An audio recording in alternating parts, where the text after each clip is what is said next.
Hi everyone, आपका बहुत बहुत स्वागत है मेरे यूट्यूब चैनल विकसित बुद्धि लाइव में।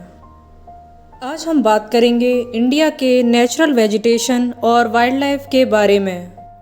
क्या आप कभी किसी फॉरेस्ट में पिकनिक के लिए गए हैं? अगर आप शहर में रहते हैं तो पार्क में गए होंगे, या गांव में रहते हैं तो मैंगो या गुआवा या कोकोनट के ऑर्चर्ड्स को ज़रूर देखा होगा। नेचुरल वेजिटेशन और वाइल्ड लाइफ के इस टॉपिक को कम्प्लीटली समझने के लिए इस वीडियो को लास्ट तक देखना ही पड़ेगा। लगभग 47,000 प्लांट स्पीसीज़ के साथ इंडिया प्लांट डाइवर्सिटी के टर्म्स में पूरे वर्ल्ड के अंदर 10th प्लेस पर और एशिया के अंदर 4th प्लेस पर अपनी जगह बनाता है। वहीं दूसरी तरफ इंडिया के अंदर एनिमल्स की लगभग 89,000 स्पीसीज़ हैं। नेचुरल वेजिटेशन का मतलब है एक ऐसा प्लांट कम्युनिटी जिसे लंबे समय से अनडिस्टर्ब्ड छोड़ दिया गया है। भारत डिफरेंट टाइप्स की नेचुरल वेजिटेशन का देश है। लैंड का नेचर वेजिटेशन के टाइप्स को प्रभावित करता है। डिफरेंट टाइप्स की सॉइल डिफरेंट टाइप्स की वेजिटेशन को बेस प्रोवाइड करती हैं।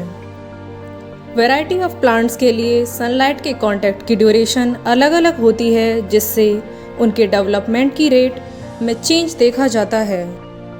हैवी रेनफॉल और लेस रेनफॉल का डिफरेंस वेजिटेशन की डेंसिटी को प्रभावित करता है। भारत के मोस्टली एरियाज़ में वेजिटेशन को कुछ रीजन्स में मॉडिफाई किया गया है या ह्यूमन ऑक्यूपेंसी द्वारा रिप्लेस या डिग्रेड किया जाता रहा है। हिमालयन हाइट्स टेम्परेट वेजिटेशन की प्रेजेंस के लिए जानी जाती हैं। वेस्टर्न घाट्स और अंडमान निकोबार आइलैंड्स में ट्रॉपिकल रेन फॉरेस्ट्स हैं। वहीं डेल्टिक एरियाज़ में ट्रॉपिकल फॉरेस्ट्स और मैनग्रोव्स पाए जाते हैं। राजस्थान के डेजर्ट और semi desert areas cacti, different types की बुशेस और थॉर्नी वेजिटेशन के लिए जाने जाते हैं। प्रीडोमिनेंट वेजिटेशन टाइप और क्लाइमेटिक रीजन्स जैसी कुछ सामान्य कॉमन फीचर्स के आधार पर इंडियन फॉरेस्ट्स को 5 ग्रुप्स में बांटा गया है। अब हम इन ग्रुप्स के बारे में एक एक करके बात करेंगे। फर्स्ट टाइप है tropical rain forest. Tropical rain forest western Ghats के वेस्टर्न स्लोप और नॉर्थ ईस्टर्न रीजन की हिल्स में पाए जाते हैं। पूरे वर्ष वार्म और वेट क्लाइमेट वाले ट्रॉपिकल रेन फॉरेस्ट में शानदार पेड़, श्रब्स और क्रीपर्स हैं। रेन फॉरेस्ट में एनिमल्स की एक लार्ज वैरायटी पाई जाती है। इन फॉरेस्ट में पेड़ों के पत्ते झड़ने का कोई निश्चित समय नहीं है। यूं तो ये जंगल साल भर हरे भरे दिखाई देते हैं, इसलिए इन फॉरेस्ट को ट्रॉपिकल एवरग्रीन फॉरेस्ट भी कहते हैं।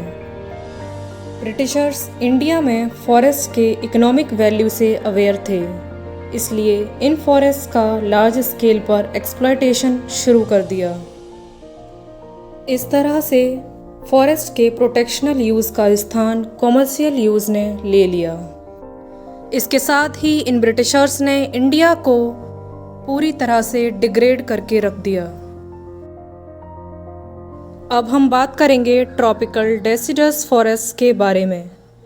भारत के ज़्यादा wide spread forest tropical deciduous forest को मॉनसून फॉरेस्ट के रूप में भी जाना जाता है। वाटर की अवेलेबिलिटी के आधार पर इन फॉरेस्ट को मॉइस्ट और ड्राई डेसिडस में डिवाइड किया गया है। ये फॉरेस्ट्स नॉर्दर्न स्टेट्स में हिमालयाज़ की फुटहिल्स में पाए जाते हैं। ड्राई डेसिडस फॉरेस्ट देश के वास्ट एरियाज को कवर करते हैं। ये फॉरेस्ट उत्तर प्रदेश और बिहार के प्लेन्स में भी पाए जाते हैं।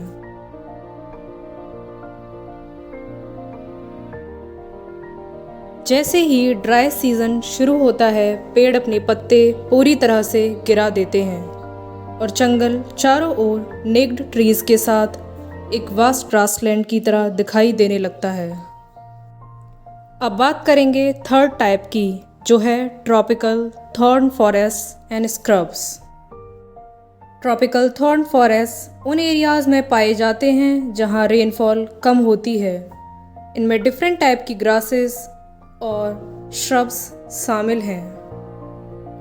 कांटेदार जंगलों और झाड़ियों में वेजिटेशन की पत्तियां इवेपोरेशन को कम करने के लिए अधिकतर मोटी और छोटी होती हैं और वाटर कंजर्वेशन के लिए इनमें जूसी स्टेम्स पाए जाते हैं। अब बात करते हैं माउंटेन फॉरेस्ट की। माउंटेनियस एरियाज़ में ऊंचाई बढ़ने के साथ तापमान में कमी से नेचुरल वेजिटेशन में करेस्पॉन्डिंग चेंज होता है। वेट टेम्परेट फॉरेस्ट 1000 से 2000 मीटर्स की ऊंचाई के बीच पाए जाते हैं, जबकि टेम्परेट ग्रासलैंड्स अधिक ऊंचाई पर पाए जाते हैं। ज़्यादा हाइट पर टेम्परेट फॉरेस्ट और ग्रासलैंड्स अल्पाइन वेजिटेशन की ग्रोथ के लिए हेल्पफुल है। अब इसमें लास्ट टाइप है मैनग्रोव फॉरेस्ट, जिसे स्वैम्प फॉरेस्ट भी कहते हैं। मैनग्रोव्स कोस्ट के किनारे salt marches, tidal creeks, mud flats और एस्चुरीज पर उगते हैं। स्टैग्नेंट वाटर और टाइडल फ्लोज से घिरे ये जंगल विभिन्न प्रकार के पक्षियों को शेल्टर देते हैं। घने मैनग्रोव फॉरेस्ट कॉमन वैरायटीज़ हैं जिनके पौधों की जड़ें पानी के अंदर डूबी होती हैं। यहाँ सुंदरी ट्रीज और रॉयल बंगाल टाइगर पाए जाते हैं। ये फॉरेस्ट हमारी इकोनॉमी और सोसाइटी को कई डायरेक्ट और इनडायरेक्ट एडवांटेजेस प्रोवाइड करते हैं।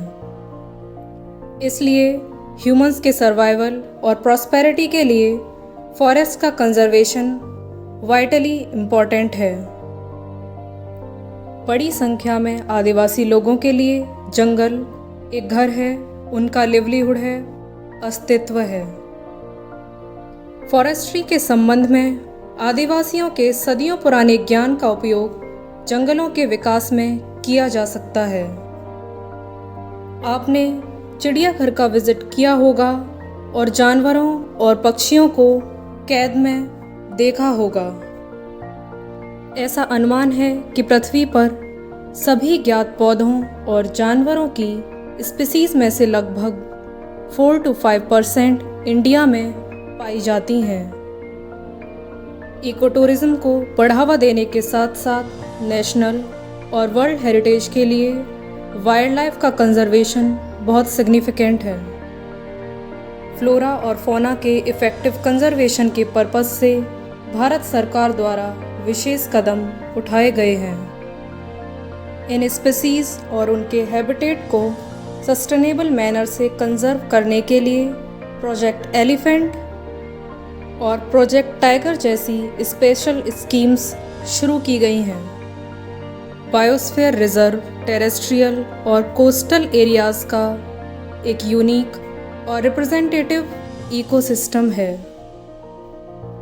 करंटली इंडिया के अंदर 18 बायोस्फीयर रिजर्व्स हैं, जिसमें से 12 यूनेस्को की man and biosphere programme list का पार्ट है। आई होप कि ये वीडियो आपके लिए काफ़ी इंफॉर्मेशनल और अवेयरिंग साबित हो। ऐसी ही और वीडियोस देखने के लिए सब्सक्राइब करिए मेरे चैनल को और लाइक करिए ताकि हमें मोटिवेशन मिले और एजुकेशनल वीडियोस बनाने का।